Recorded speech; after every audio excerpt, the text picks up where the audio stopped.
Welcome to the Texture Paste class. In this class, I'll be teaching you my favourite texture paste recipe, how to make it extra smooth, how to avoid cracks, plus a bonus tutorial on how to make the famous arch design. Let's start by looking at what we actually need. The first thing that you'll need is some plastic paint scrapers. I use these to spread the paste around my canvas, and they're just from my local hardware store. I also like to have a spatula to spread my paste around and to mix it in the bowl, and some scales, some kitchen scales to measure my ratios, as well as a glass bowl as I find it quite easy to clean. To paint my artwork, I like to use a few paintbrushes from my hardware store, some larger ones, and then some smaller art paintbrushes. I use some palette knives to clean up some of the edges of my artworks.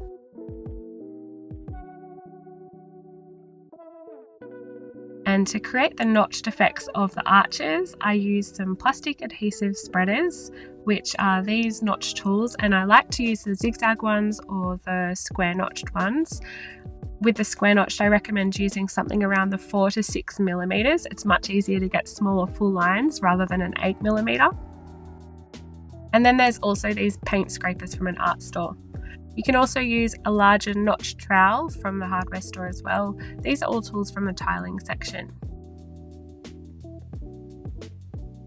For my paste, I use joint compound, which is a material from a hardware store used to join wallboards. It might be called drywall mud in your country, but where I'm from, it's called multi-purpose joint compound.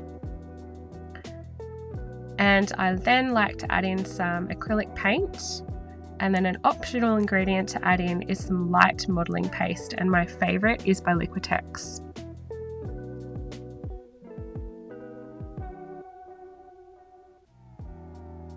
A nice cloth is also very helpful for cleaning supplies while you're working.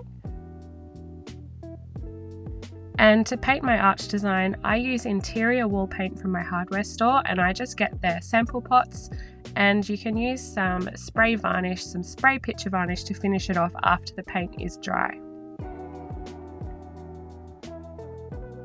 Moving on to mixing the paste.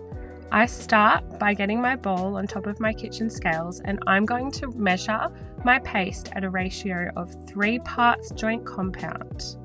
And I'm going to start with 3 parts joint compound. Now you could either use measuring cups for this, however I'm basing my parts today off 150 grams. So in total I'll be doing 450 grams joint compound, and this is equivalent to 3 parts, with each part being 150 grams. And I'm just putting it into my bowl, making sure I'm looking at the measurements. I do find it easier to do it with kitchen scales rather than measuring it in measuring cups, because I think that gets a bit messier. So in total, I'm adding my 450 grams joint compound, which is 3 parts. Once I've got that in a bowl, I'm going to mix it around in a minute, and you can just use joint compound on its own. You do not have to add anything else. When I started textured art, I only used joint compound, and I found it a really suitable material to use, but if you want to make it creamier, I will show you in a moment what you can add. But to start with, the very first option is to just use joint compound on its own, and you're going to give it a really good mix, and you'll find already when you start mixing it, it already changes in texture. Straight away it starts becoming more smooth, the air bubbles get pushed out, and it becomes much nicer to work with. Especially on a cold day, you might find it starts quite stiff, and the more you mix it, the smoother it's going to get. Now I'm just going to reset my kitchen scales, because I'm going to measure my next part, which is acrylic white paint, and I'm adding half a part. So if 1 part of my joint compound was 150 grams, I'm now adding 75 grams of acrylic paint. And I'm just going to add that in. So for example, if you did 3 cups joint compound, you would do half a cup acrylic paint. And then I'm going to mix it in, making it nice and smooth, and you'll notice straight away it becomes much nicer to work with. This is the smooth texture that you're probably all hoping for, and that comes from adding the paint and not just using joint compound on its own. So I'm just going to mix it up, pushing the air bubbles out and really pushing it into the edge of the bowl to get rid of any lumps of joint compound that haven't mixed into the paint. Now this next part is optional again. If you want it even smoother and you're willing to spend a little bit of extra money on your texture paste, you can add a light modeling paste. My favorite is Liquitex, and again I'm working off the ratio of adding half a part in, just like I did with the paint. So for example, I added, each part of my joint compound was 150 grams, which was 450 grams in total, and I'm just adding 75 grams of modeling paste, which is half a part. I'm doing this as well as the paint. However, you could just add the either acrylic paint or the modeling paste. You don't have to add both, but I like them together. It makes it super creamy. As you can see, it's much lighter and fluffier now. It's really, really nice to work with. It's super smooth, and this is my favorite combination. However, the modeling paste does cost a little bit of extra money. It's not essential. You can just work with the joint compound and paint combination. This is just a little extra step if you do want it a little bit creamier. So just giving it a nice mix. This is the consistency that you should have. So some people make the mistake of adding too much paint or too much modeling paste and it ends up too runny. But you should be able to pick it up on your spatula and it not just drip off straight away. So if you do want it runnier for whatever texture you're creating, of course you can add more. This is just a base to start with, and then you can add more or less depending on what you're wanting. So now I've got my paste. As you can see, it's a nice texture. All of the lumps have been worked out. I've really pushed it around the bowl to work out all of those joint compound lumps, and I'm about to show you now how to use it for the arch design. So the very next step is to get your canvas. This is just a primed canvas. If your canvas is not already primed, you will need to prime it with some gesso. And then you can either tape up the edges, the side edges, but I'm going to tape it on the front to make a frame. And I think that's a lot easier to start with because then you're not dealing with any paste overflowing over the edge of the canvas. So if you're a beginner, this is what I recommend doing. You're going to make a frame around the edge of the canvas with some tape and just block off that section, and then you'll be able to peel that off nicely and you'll get a beautiful neat edge compared to having edges of your canvas that are overflowing. You're then going to add some paste using your spatula onto your canvas, and you don't need too much, and you're actually going to end up scraping most of this off, but I do like to start with a bit more than I need. So you're going to put that on your canvas, and then you're going to give it a really good spread around. This is the trick to getting it super smooth and avoiding those lumps. Do not skip this step. You need to mix it around and around as much as you can on your canvas, really spreading it out. If you notice any lumps, pick them out, and if you have any overflow, scrape the edges, especially if you aren't doing this method with the tape on the front, making sure that you don't have a huge amount of paste overflowing the edges of your canvas. You might also want to get your plastic paint scraper now, and this is where you're going to flatten it and still just smoothing it out one last time before you start making your design. Just really working the scraper flat, and now you're going to start evening it out over your canvas.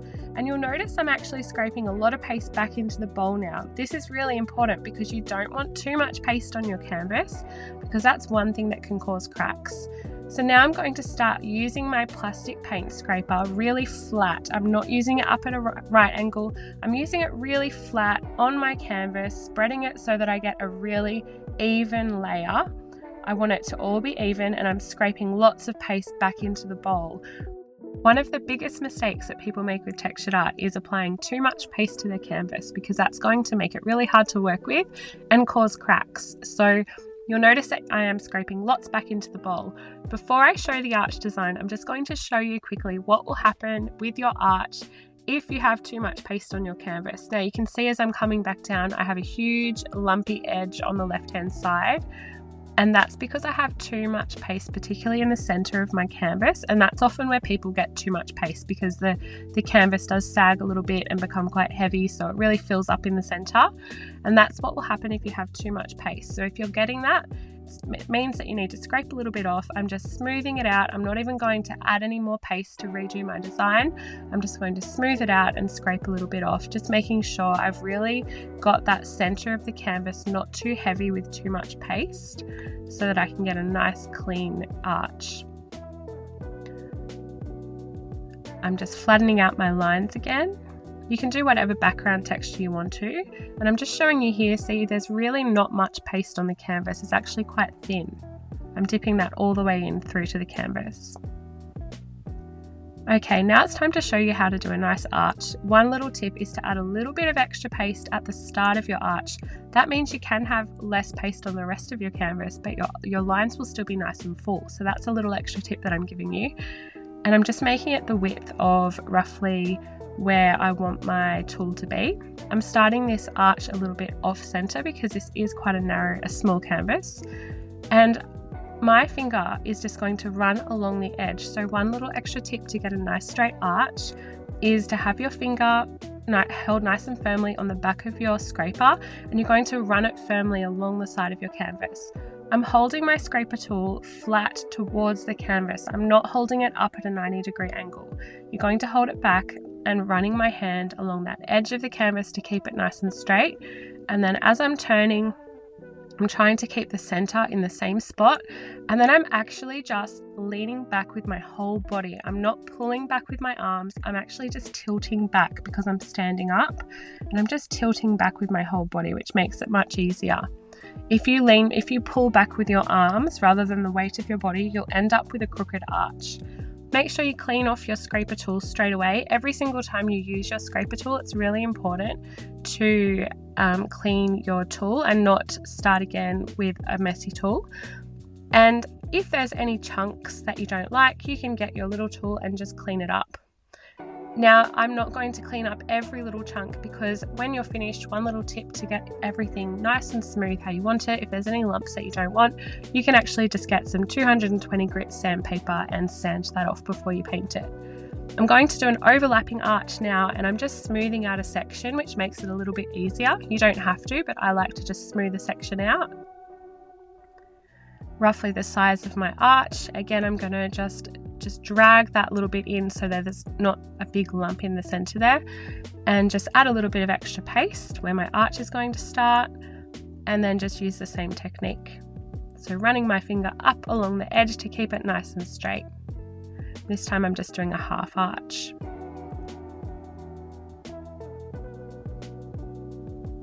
Okay, now that I've done that, if there's any little sections that I want to clean up, I can get my little tool and do that, but remembering that I do have the option afterwards when it dries to use some 220 grit sandpaper just to smooth off any lumps that I don't want.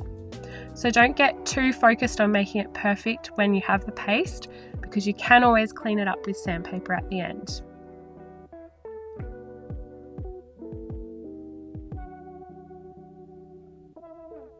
Okay, so just cleaning that up a little bit, and then it will be time to peel off my tape. And as you can see, now you have a nice clean edge, almost like a frame around the edge of it. It is a nicer and easier way to start rather than trying to get the edges not too overflowing with paste. So I do recommend starting this way. And then just get a cloth and clean it up around the edges. A wet cloth works nicely. And then you need to let it dry. Now, some important tips to let it dry so that you avoid cracks. It's really important to not do anything to speed up the drying process. So don't have your heating or your cooling on in your house if possible, or at least put it in a different room. And don't apply your paste too thick. So those drying conditions, having any heating or cooling on, or applying your paste too thick will be the biggest reasons for causing cracks. Or if you dry it outside in a really dry climate, or near the sun, near a window, near wind or sun coming through, you don't want any of those things to affect the drying process. So try and just let it dry normally without anything speeding it up. A few quick tips for painting, just some suggestions on what paintbrushes to use. I like to use a wider paintbrush and my white interior wall paint for the background. I always paint my background first with a wider paintbrush. Then I go in and paint my arches with a narrower paintbrush, and these are just paintbrushes from the hardware store. And then I use a little art brush just to do the edges between the arches and along the edges of the arch. Finish off your artwork with some spray varnish. I like to use a matte or a satin varnish, but it's definitely up to you. And then you'll have a nice arch design, crack free and ready to go. If you'd like to learn more about textured art, I do have a comprehensive 2-hour tutorial covering multiple different styles, different paste options, and even how to make your own frame. You'll find the link for that in the information for this course down the bottom. I hope you have so much fun, and I hope you've learned something today about textured art.